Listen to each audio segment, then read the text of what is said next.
Suara aneh dari dasar laut. Sebelum lanjut ke ceritanya, jangan lupa subscribe dan like channel ini agar terus upload misteri-misteri dunia lainnya. Oke, kita lanjut.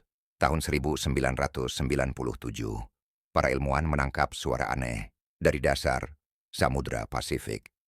Frekuensinya begitu besar, terdengar ribuan kilometer jauhnya. Mereka menamakannya The Bloop. Awalnya teori berkembang, gunung es yang runtuh, gempa bawah laut, atau fenomena alam biasa. Tapi ada satu masalah, suara itu mirip dengan makhluk hidup. Para peneliti mengirim drone bawah laut untuk menyelidiki. Kedalaman semakin menelan cahaya, hanya hitam pekat yang tersisa. Lalu sebuah suara menggema lagi. Kali ini lebih dekat, lebih dalam, lebih sadar. Layar monitor bergetar.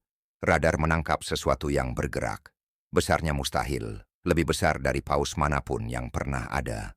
Lalu suara itu berhenti, bukan menghilang, tapi berbalik arah.